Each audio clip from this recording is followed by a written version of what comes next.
పట్టణంగా చుట్టూ ప్రాంతాల్లో కూటాలు పెట్టడానికి ఆయన్ని ఆహ్వానించారు. అక్కడికి వెళ్ళి కూటాలు జరుపుతున్నారు. మరి కూటాలకి 9 మంది వచ్చారు.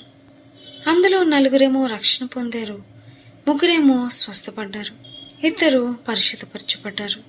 ఇక కూటాలు జరుగుతున్న ఇల్లు సరిపోలేదు. అక్కడున్న 3 సహోదరులు ఆ పక్కనే ఉన్న ఒక పెద్ద గదిని అద్దెకి తీసుకోమన్నారు. సరే అని ఆ గదిని తీసుకున్నారు. మరి ఆ గదిని శుభ్రపరిచి కూటాలని సిద్ధపరచడానికి ఈయన వెళ్ళారు. ఓ కుర్చీ మీద ఎక్కి పైన ఉన్న కొంపటి చెమ్మిని శుభ్రం చేస్తున్నారు. చక్కని మెత్తతో కుట్టబడిన కుర్చీ ఏమో ఆ అందమైన బట్టను మురికి చేయకూడదని ఈయన కుర్చీల అంచుల మీద నిలబడి తుడుస్తున్నారు. అకస్మాత్తుగా అదుపు తప్పి కుర్చీ పక్కకి తొలగింది. కుర్చీ అంచు మీద ఈయన పడిపోయారు. స్పృహ తప్పి కొంచెం సేపు అలాగే పడిపోయి ఉన్నారు. స్పృహ వచ్చేసరికి ఆయన పక్కంతా చాలా బాధ. తన చుట్టూ గది గిర్రున తిరుగుతున్నట్లుంది. లేకపోతే సాధ్యం కాలేదు. అక్కడున్న 3 కుర్చీల సాయంతో మెల్లగా లేచారు. ఈయన పక్కలో మాత్రం తీవ్రమైన నొప్పి వస్తుంది. ఎందుకో తెలియలేదు. ఆ రాత్రి బాధ నోచుకుంటూ ఆ భాగాన్ని చేతితో అదిమి పట్టి ప్రసంగించారు. ఆ రాత్రి అంతా నిద్రలేదు. చాలా బాధగా ఉంది. ప్రార్థన చేస్తే నొప్పి తగ్గేది. ఓ కునికి వేసేవారు. కొంచెం కదిలినా సరే ఆ బాధ వలన మెలకు వచ్చేసేది. 1000 సూదులు ఈయన పక్కన పొడుస్తున్నట్లుంది. అలెన్ తన పరిస్థితి గురించి విని ఈయనకి సహాయం చేయడానికి వచ్చారు. ఉదయాలేమో పనికి వెళ్తూ రాత్రులేమో ఈయనకి సహాయం చేసేవారు. ఒకరోజు అలెన్ బెవింగ్టన్ గారి దగ్గరికి వచ్చి, బెవింగ్టన్ గారు, దేవుడు నన్ను స్వస్థపరిచిన మాట నిజమే, కానీ ఇప్పుడు మీ ప్రకటెముకలు బాగా దెబ్బతిన్నట్టున్నాయి. డాక్టర్ దగ్గరికి వెళ్తే బాగుంటుంది కదా అన్నాడు. మరో రోజు ఈయన ప్రార్థనలో గడిపారు. మరి వైద్యం దగ్గరికి వెళ్ళమని ఈయనకి దేవుడు ప్రేరేపించారు. అప్పటికి అది 6వ రోజు. ఈయన ఏం మింగుతున్నా సరే భయంకరమైన నొప్పి పుడుతుంది. కాబట్టి భోజనం తెచ్చినా సరే తినలేకపోయారు.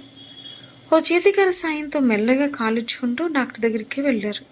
3 భవనాలు దాటిన తర్వాత ఒక డాక్టర్ బోర్డు కనిపించింది.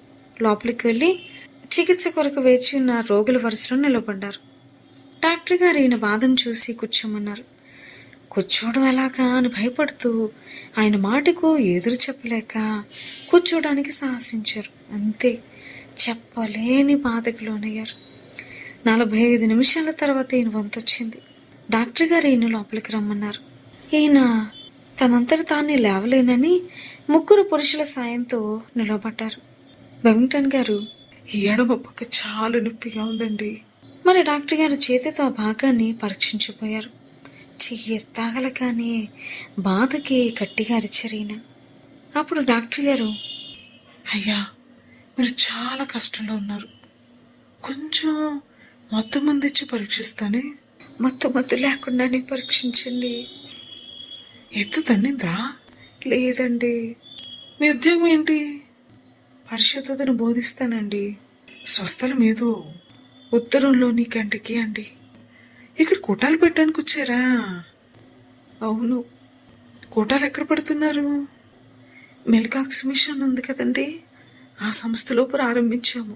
ఈయన్ని తీక్షణంగా చూసి, టామ్లిస్లను రక్షించింది మీరే కదా? లేదండి, నేను అవ్వని రక్షించలేదే. మీ పేరు?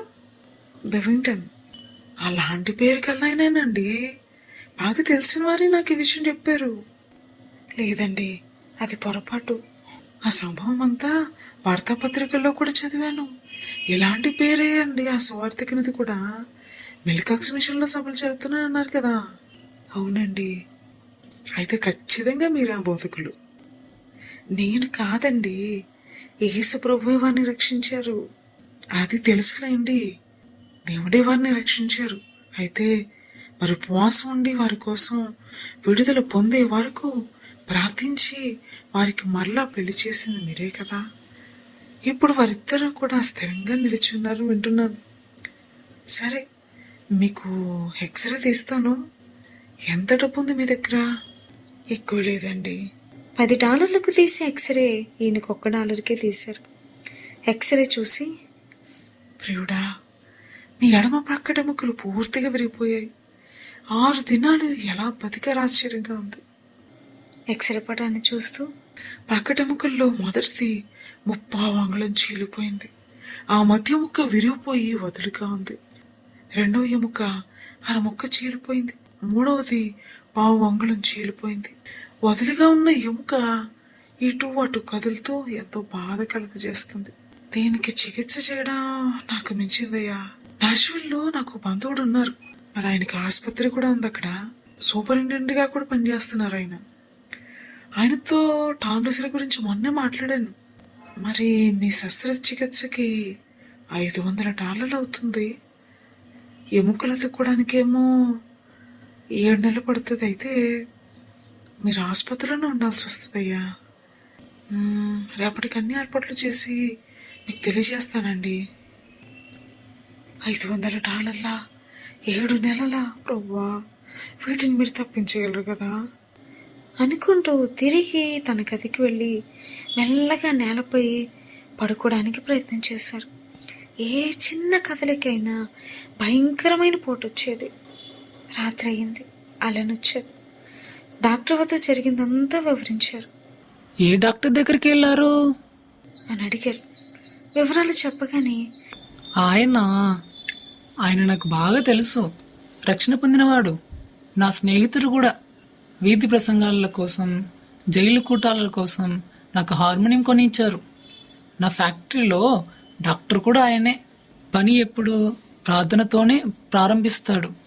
మంచి క్రైస్తవుడు అని పేరు అన్నారు. డాక్టర్ గారు తానిచ్చిన మాట చొప్పున బహుగా ప్రయాసపడి తన కొరకు అన్ని ఏర్పాట్లు చేశారు. మర్నాడు ఆలెన్ పరిగెత్తుకుంటూ చెమట్ల కక్కుతూ ఆయన ఎత్తుకు వచ్చి, డాక్టర్ గారు మంచి శుభవార్త చెప్పారండి. అన్ని ఏర్పాట్లు చేశారంట. రేపొద్దున 4 వ్యక్తులు వచ్చి స్ట్రెచ్చర్లో మిమ్మల్ని మోసుకొని ఒక ప్రత్యేకమైన వాహనంలో నాష్విల్ చేరుస్తారంట. మీ చికిత్సని $80కే సర్దారంట. అబ్బా, ఎంత మంచి డాక్టర్ అండి. దేవుడు ఆసుపత్రికి వెళ్ళొద్దని చెప్పారు అని ఖచ్చితంగా చెప్పారు ఈయన. వెళ్ళరు. వెళ్ళలేను. మీరు అమెరికా ఉత్తర భాగంలో లేరని మాత్రం గుర్తుపెట్టుకోండి. ఈ దక్షిణాన ధనుర్వాతం త్వరగా వస్తుంది. మిమ్మల్ని బట్టి పట్టణం అంతా ఇంజెక్షన్ ఇస్తారు. $10 లక్షల ఖర్చు అవుతాయి. మిమ్మల్ని పురుగుల గృహంలో వేస్తారు. అక్కడికి ఎవ్వరు రారు అన్నాడు ఆలెన్. పురుగుల గృహం అంటే అప్పటి కాలంలో భయంకరమైన అంటువ్యాధులు ఉన్న వారిని ప్రత్యేకమైనటువంటి గృహాల్లో వేసేవారు. అందుకేనా బ్రదర్ ఆలెన్, ప్రభు మిమ్మల్ని ఇదే పట్టణంలో కదా స్వస్థపరిచింది. అవునండి, కానీ నాకు ధనుర్వాదం కలిగించే గాయం ఏం లేదు కదా. అయితే దేవుని శక్తి గాతుందా? ఇది ఉత్తర ప్రాంతం కాదండి, దక్షిణం. దేవునికి ఉత్తరము దక్షిణం వేరా? నేనది నమ్మను. దేవుడు వెళ్ళొద్దని చెప్పారు. ఎందుకు చెప్పారో నేను వినాలి. ఎందుకు ఏంటి అని నేను దేవుని ప్రశ్నించలేను. నా పరమవైద్యుడు నాకు ఎన్నో గొప్ప కార్యాలు చేశారు. ఆయనకి చేత కాదన్నట్టు నేను ఆయనకి నా వీపుని త్రిప్పలేను.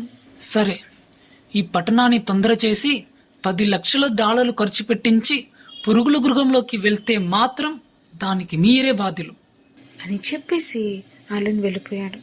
తెల్లవారి పనికి వెళ్తూ అలెన్ డాక్టర్ దగ్గరికి వెళ్ళారు.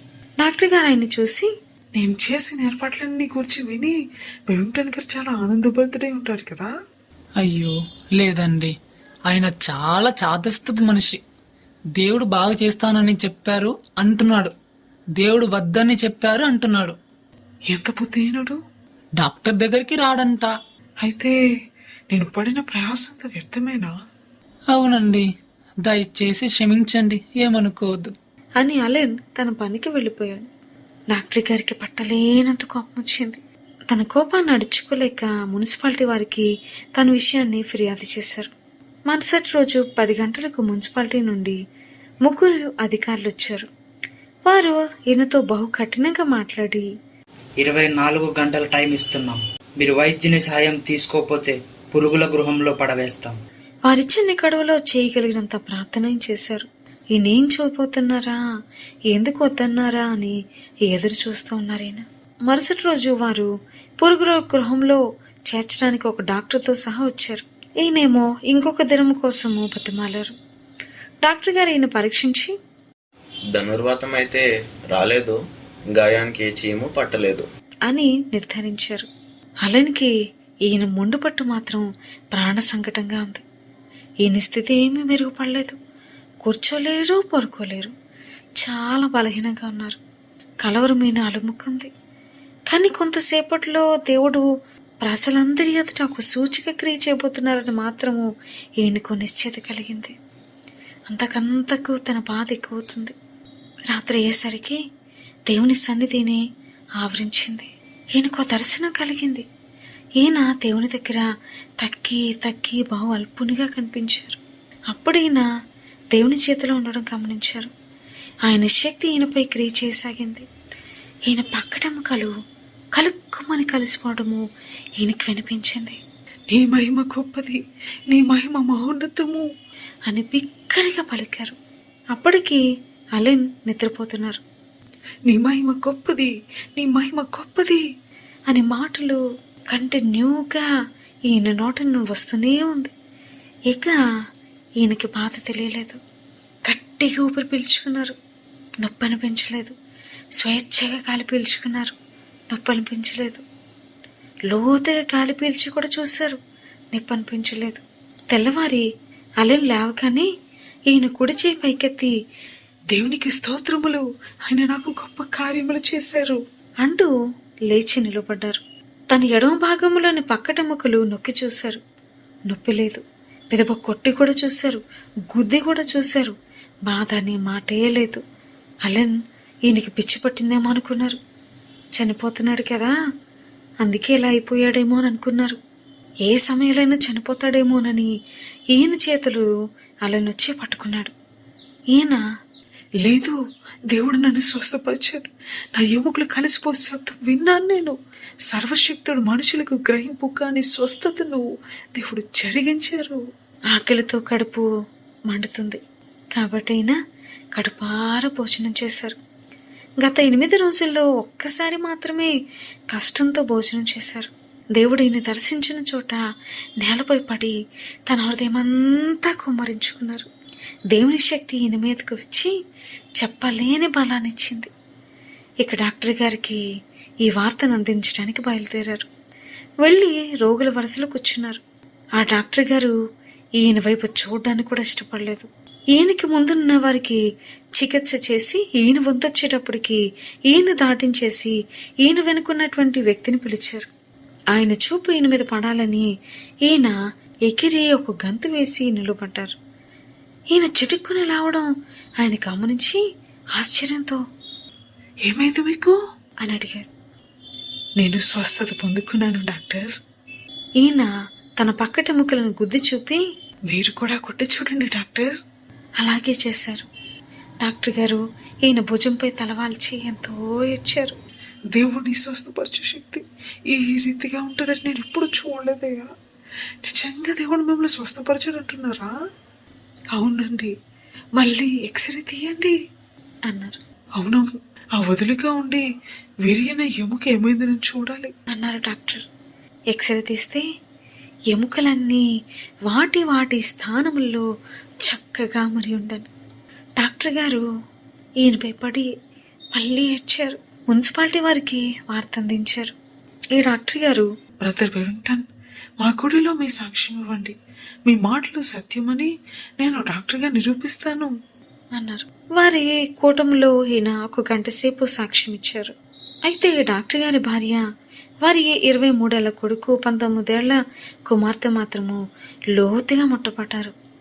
ఆ సాయంకాలము ఈయన్ని ప్రసంగించమని కోరారు. ఎవరైనా రక్షణ పొందాలనుకుంటున్నారా అని అడుగుగా డాక్టర్ గారి పిల్లలిద్దరూ ముందుకు వచ్చి మోకరించారు. అయితే వారికి అక్కడ రక్షణ గురించి చెప్పడం వారికి నచ్చలేదు. ప్రార్థన చేస్తూ ఉండగానే ఈయన ఆశీర్వాదం చెప్పేసి లైట్లు ఆర్పేసి వెళ్ళిపోయారు. ఇక అందరూ చీకట్లో తడుముకుంటూ బయటికి వెళ్లాల్సి వచ్చింది. సోమవారం డాక్టర్ గారు ఈయన దగ్గరికి మళ్ళా వచ్చారు. ఆయన పిల్లలు రక్షణ కొరకి ఇంకా ప్రార్థన చేస్తూ ఉన్నారని చెప్పారు. మధ్యాహ్నం 3 గంటలకు ప్రభువు ఆ పిల్లలిద్దరినీ దర్శించారు. బుధవారం ప్రార్థనా కూటాల్లో డాక్టర్ గారు అక్కడ కూటాలు పెట్టడానికి ఈయన ఆహ్వానించారు. డాక్టర్ గారు ఈయన దగ్గరికి వచ్చి, పరిశుద్ధపరచబడని లోతైన అనుభవం నాకు కావాలయ్యా అన్నారు. అప్పుడు బెవింగ్టన్ గారు, నిజంగా కావాలా? నిజంగా పరిశుద్ధపరచబడే అనుభవం కావాలా? లేకపోతే మీ సంఘస్థుల గురించి ఇలా అడుగుతున్నారా? నాకు సంఘపు వారి మెప్పక్కర్లేదయ్యా. దేవుని దీవెనే కావాలి. నాకు పరిశుద్ధత కావాలయ్యా. దేవుని పరిశుద్ధత నాకు కావాలి అని అడిగారు. ఆయన 3 దినాలు ప్రార్థన చేసి ఆత్మ నింపుదల పొందుకున్నారు. ఆయన భార్య రాత్రంతా ప్రార్థన చేశారు. వారిద్దరూ కూడా 2 దినాలు దేవుని సన్నిధిలో గడిపారు. వారు కోరుకొనిన దీవెనను దేవుడు వారికి ఇచ్చారు. మంగళవారం ప్రార్థన కుటుంబంలో దేవుడు వారికి చేసిన గొప్ప కార్యాల గురించి మరి సాక్ష్యం ఇవ్వడానికి కుటుంబం అంతా ముందుకొచ్చారు. అయితే వీరు రక్షించబడటము మరి పరిశుద్ధపరచబడటము మిగతా సభ్యులకు నచ్చలేదు. వారి ఆచారాలు వారి అలవాట్లకు తగిన రీతిగా ఈ డాక్టర్ గారి కుటుంబం లేదని, రక్షణ గురించి పరిశుద్ధత గురించి మాట్లాడుతూ ఉన్నారని మిగతా సభ్యులందరూ వారి మాటలు వినకుండా ఆటంకంపరిచారు. అయితే డాక్టర్ గారు వారి కుటుంబము వారి జీవితంలో దేవుని చిత్తమేంటో తెలుసుకోవడానికి 3 రోజులు దాని విషయమే ప్రార్థన చేశారు. వారు తమ ఇల్లుని అమ్మివేసి కాలిఫోర్నియా అంతా తిరుగుతూ సువార్త చెప్పాలి అని దేవుడు వారికి తెలియచేశారు. $1200 ఖర్చు పెట్టి దానికి కావలసిన ఒక వాహనాన్ని కూడా కొనుక్కున్నారు. 11 నెలలు వారు కరపత్రాలు పంచుతూ బోధిస్తూ ఆ ప్రాంతమంతా స్వార్థను వ్యాపింపచేశారు.